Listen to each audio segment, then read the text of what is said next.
ফারাবী আসলে বেশিরভাগ এলাকা ঘোরার কিন্তু সুযোগ আমাদের হয়নি, কারণ বন্যার প্রচুর পানি এবং স্রোতের কারণে আমরা বেশি দূর যেতে পারিনি। তবে যতটুকু এলাকা আমরা ঘুরেছি সেখানে দেখেছি যে আসলে যারা বন্যা কবলিত হয়েছেন তারা অবর্ণনীয় দুর্ভোগের মধ্যে রয়েছেন। বেশিরভাগ দুর্ভোগের মধ্যে রয়েছেন পরশুরাম এবং ছাগলনাইয়া এলাকায় যারা বসবাস করছেন তারা, এবং তারা তাদের যে আত্মীয় স্বজন এই ফেনী সদরে অবস্থান করছেন তারা বলছেন যে ৩-৪ দিন ধরে তাদের আত্মীয় স্বজনদের সাথে তারা এখন পর্যন্ত যোগাযোগ করতে পারেনি। অর্থাৎ মোবাইলের নেটওয়ার্ক কিন্তু এখনো বন্ধ রয়েছে, মোবাইলের মাধ্যমে কারোর সঙ্গে সংযোগ স্থাপন করা যাচ্ছে না, এমনকি বিদ্যুৎও বন্ধ রয়েছে। ফলে যারা এই সদর এলাকাতে অবস্থান করছেন এবং তাদেরই আত্মীয় স্বজন যারা ছাগলনাইয়া বা পরশুরাম এলাকাতে অবস্থান করছেন তারা কিন্তু খোঁজ পাচ্ছে না, ফলে একটা উদ্বেগ উৎকণ্ঠার মধ্যে রয়েছেন। এবং তারা সবাই দাবি করছেন যে অতি দ্রুত যাতে স্পিডবোট, নৌকা বা অন্য যে কোনো মাধ্যমে তাদেরকে যাতে পানিবন্দী মানুষদের যাতে উদ্ধার করা যায়, তাহলে তাদের যে স্বস্তি সেই স্বস্তিদায়ক অবস্থা তারা ফিরে পাবেন। এখন অনেকেই বলছেন যে তাদের ত্রাণের দরকার রয়েছে, তবে ত্রাণের চেয়েও বেশি দরকার এখন যারা পানিবন্দী অবস্থাতে রয়েছেন তাদেরকে উদ্ধার করে নিয়ে আসা। আমরা এরকম বেশ কয়েকজনের সাথে কথা বলেছি, তারা বলছেন যে অনেকের স্ত্রী, বাচ্চা, সন্তান, মা, বাবা তারা পানিবন্দী অবস্থাতে রয়েছেন কিন্তু তাদের সঙ্গে যোগাযোগ করতে পারছেন না। তবে প্রশাসনের চেয়ে যারা স্বেচ্ছাসেবক রয়েছেন এমনকি স্থানীয় যারা রয়েছেন তাদের তৎপরতা আমরা বেশি দেখেছি। তারা অনেকে নিজ উদ্যোগে তারা নৌকার ব্যবস্থা করেছেন, যারা পানিবন্দী হয়ে আছেন তাদেরকে উদ্ধারে তারা চেষ্টা করছেন। আরেকটি বিষয় যে শুধুমাত্র যে স্থানীয়রা সাহায্য করছেন এমনটি নয়, আমরা দেখি যে সেনাবাহিনীর পক্ষ থেকেও পানিবন্দীদের উদ্ধারের একটা ব্যবস্থা করা হচ্ছে। একই সঙ্গে বিজিবি, পুলিশ তারাও কিন্তু চেষ্টা করছেন যারা পানিবন্দী অবস্থাতে রয়েছেন তারা যাতে উদ্ধার করা যায়। মৌলভীবাজারে আসলে 4টি নদী মনু, দোলাই, কুশিয়ারা এবং ঝুরি নদী বিপদসীমার উপর দিয়ে প্রবাহিত হচ্ছে। বিশেষ করে মনু নদী গত দুদিন থেকে ব্যাপকভাবে পানি বৃদ্ধি পেয়ে একদম উত্তাল বলা চলে। এখন মনু নদী মৌলভীবাজারের চাঁদনীঘাট পয়েন্টে 119 সেন্টিমিটার বিপদ সীমার উপর দিয়ে প্রবাহিত হচ্ছে।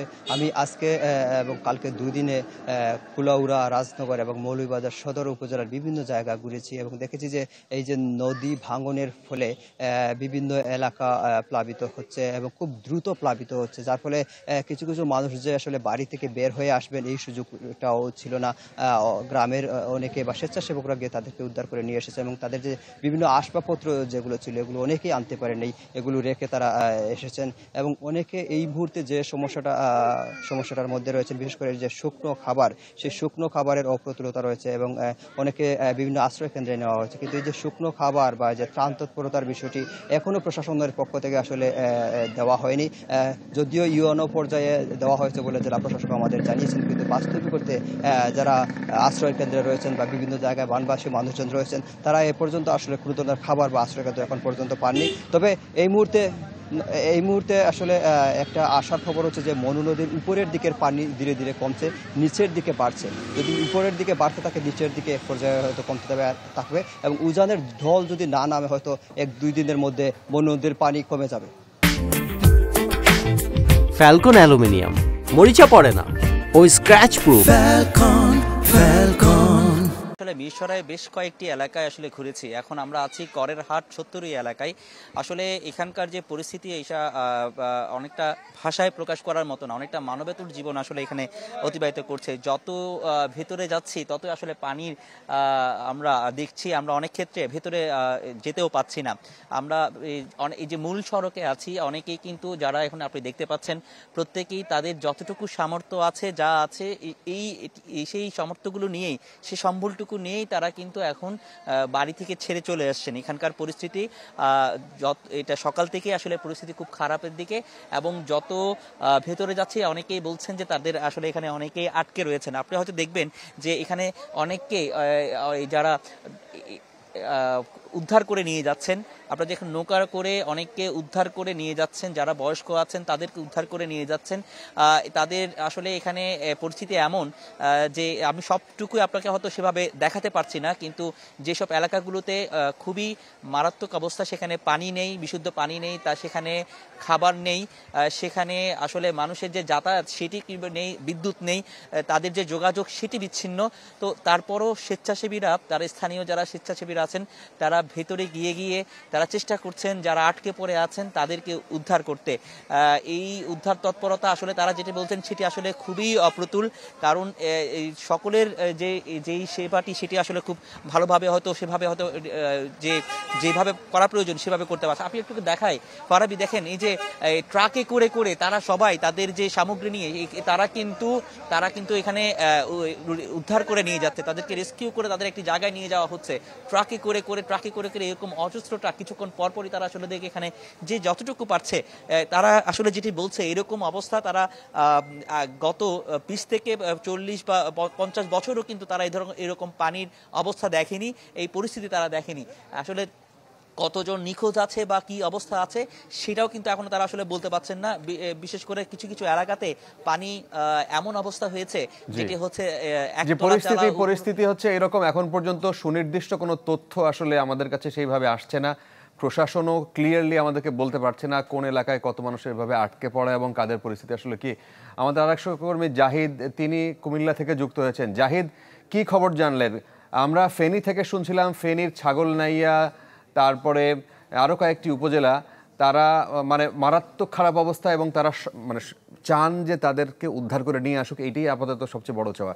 কুমিল্লার অনেকেই আমাদের সাথেও যোগাযোগ করছেন যে আমাদের আত্মীয় স্বজন ওখানে আটকা পড়েছে, বিশেষ করে 14 গ্রামের অনেকেই কান্নাকাটি পর্যন্ত করছেন। কি দেখছেন আপনি?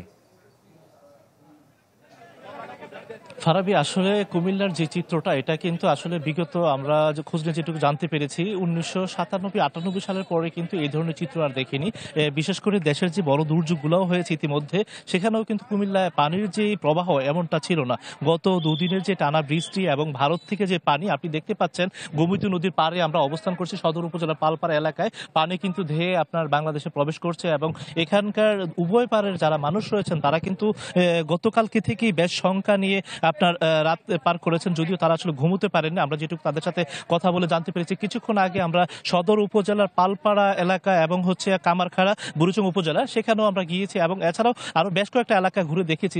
বিশেষ করে নদী তীরবর্তী এলাকায় যারা ছিলেন তাদের অনেকেরই বাড়িঘর আপনার ইতিমধ্যে ডুবে গেছে এবং বিভিন্ন জায়গায় আমরা দেখেছি যে আপনার বাড়ি অর্ধেক অংশ ডুবে গেছে, আমরা কোথাও পুরোপুরি। তো তাদের সাথে আমরা কথা বলে যেটুকু জানতে পেরেছি আসলে তারা তাদের যে শেষ সম্বলটুকু সেটাও কিন্তু ঘর থেকে বের করে নিয়ে আসতে পারেননি। বিশেষ করে তারা কথা বলতে গিয়ে অনেকটা কান্নারত অবস্থা ছিল যে তাদের যে পরিধীয় বস্ত্র সেটাও কিন্তু তারা আসলে বাসা থেকে বের করে নিয়ে আসতে পারেনি, সেটা নিয়ে তারা সেই কাপড়ই পরিধান করে কিন্তু দিন পার করছেন। এবং পাশাপাশি আমরা দেখতে পাচ্ছি যে বুড়িচং উপজেলার যে অংশটা পালপাড়ার পাশেই যে অংশটুকু সেখানেও কিন্তু বেশ ঝুঁকিপূর্ণ। সেখানকার স্থানীয় লোকজন আমরা দেখছি যে এখানে আপনার ঝুঁকিপূর্ণ যে এলাকাটা সেখানে বাদ দেওয়ার সর্বোচ্চ যে প্রচেষ্টা সেটা অব্যাহত রেখেছেন এবং এখানে বালির মধ্যে বস্তার মধ্যে রেখে তারা পারে অবস্থান করছেন। এবং আপনি যেটা জানতে চেয়েছিলেন যে 14 গ্রাম এলাকার মানুষ কান্নাকাটি করেছে, আমরা সেখানেও খোঁজ নিয়েছিলাম। সেখানে খোঁজ নিয়ে যেটুকু জানতে পেরেছে মহাসড়ক ঢাকা চট্টগ্রাম মহাসড়ক যেটা লাইফলাইন সেটাও কিন্তু 14 গ্রাম থেকে ফেনীর যে